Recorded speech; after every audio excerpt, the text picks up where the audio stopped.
Hello and welcome to another Robin Day School video. As I mentioned, I lost some of this footage at the very end, but I got most of our session. He was a little more tired today than he was the first time we worked together. So I'm building engagement here, using backwards movement to invite him into my space and giving him a cookie for coming back into my space, rewarding him for walking nicely next to me.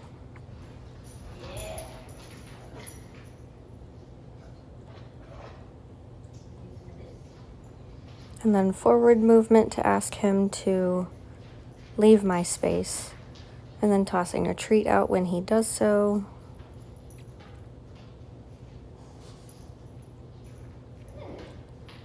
He does turn around when I walk towards him, and that's okay.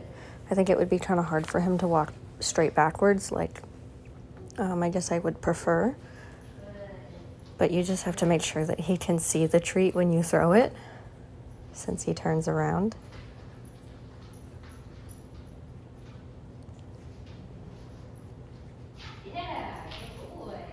Like here.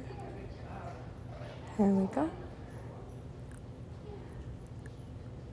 So I want backwards movement to be inviting, and then forwards movement for him to move away from me.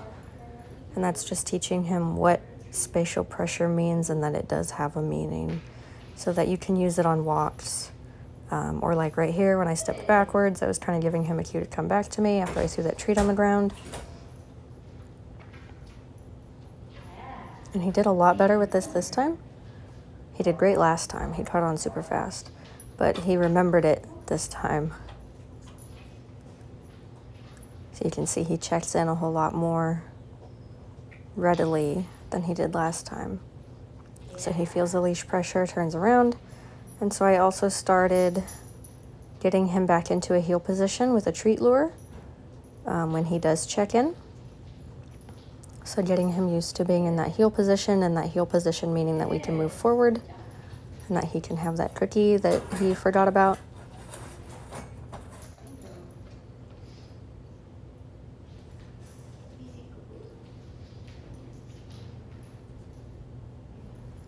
So the things that the video did not catch is I pulled out a wheelchair with a whole bunch of interesting toys on the back of it, and I rolled it around. I pushed it and I pulled it, and I was gauging his interest, and then rewarding him when he checked in with me, but I also allowed him to explore it because it was a novel thing that he had not encountered before. And I know that you mentioned that sometimes he likes to stare at or is mildly reactive towards medium large things with wheels. So I just wanted to see what he would do, and he did just fine. And then we worked on down, getting a more straight down, which he's doing really, really well at. So here what we're working on is leave it and taking treats nicely. They kind of go hand in hand, makes him stop to think about the treat that I'm offering to him. And he remembered this as well. He's a very smart boy.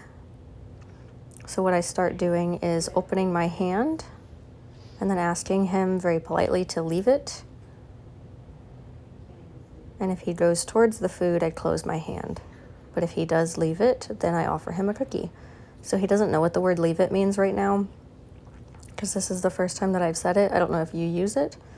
I'm just pairing the words leave it with the action that he is doing. So I'm just creating an association that those words have meaning.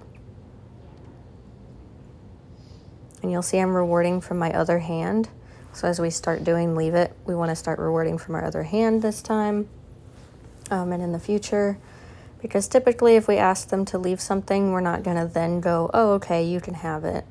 Sometimes we will, but to make it less confusing for the dog at this point, we'll just reward from our other hand. So what I'm doing is I'm asking him to leave one of the dry treats that you gave me for him, and I'm rewarding him with that tasty, like, I don't know what it was, like a sausage strip type of thing that I split up into a bunch of pieces.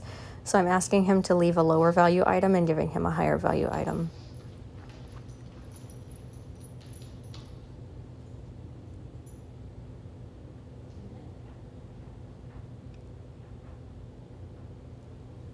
What I also start looking for is eye contact. So of course we can reward him when he does leave it. However, in an ideal situation, when we ask our dog to leave something, we would like them to leave it and then look at us. So to check in with us about what's going on with that thing.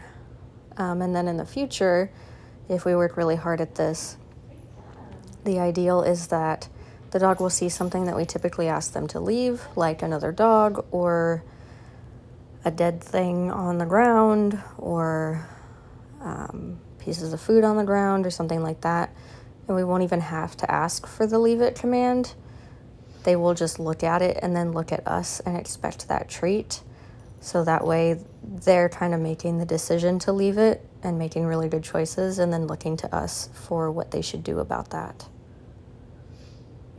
So then the next step to leave it is putting the food on the ground right next to us in a way that they cannot access.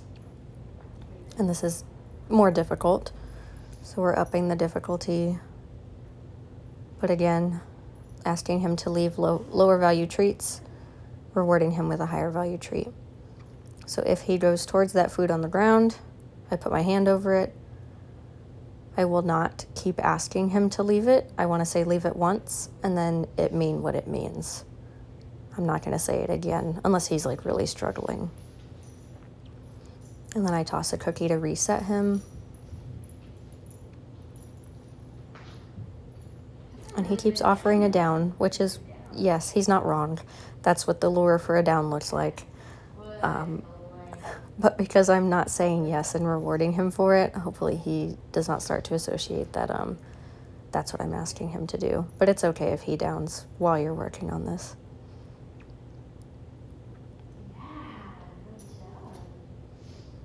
So simple exercise of if you go towards that, I will cover it or get in the way of it so you cannot access it. But if you leave it alone and or look at me, then you can have a treat.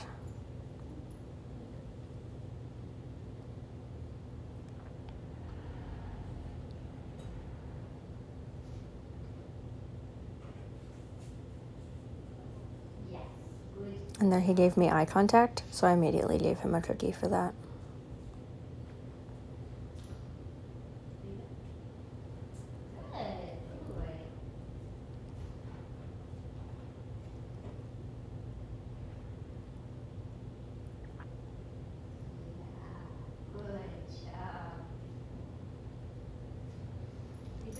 Then the next step is standing up and leaving food on the floor. I did progress this pretty quickly. I think normally I wouldn't, but he didn't really have the energy to do things moving, so I chose more solitary things. So what you would do is put it on the ground and then use your foot or spatial pressure to keep him away from it. But I didn't do that very many times. I might have done it once or twice. Here I decided to see if he would bite at my clothes, because you said that is the thing that he does. And the whole gist of this is I'm presenting the tempting thing.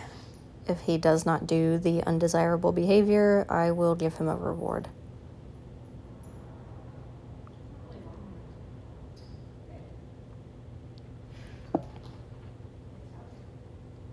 So just kind of counter conditioning his reaction towards like the flapping jacket sleeve. And I can tell that he's holding back because he knows he's not supposed to do it. So that's why even though he opened his mouth there, he didn't put teeth on my jacket. I could tell that he was holding back, so that's why I gave him a treat.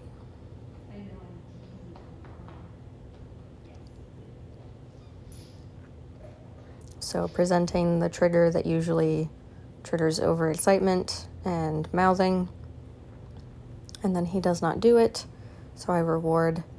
If he did mouth me, which he did a little bit in the beginning, then I would freeze, try not to let him tug on it.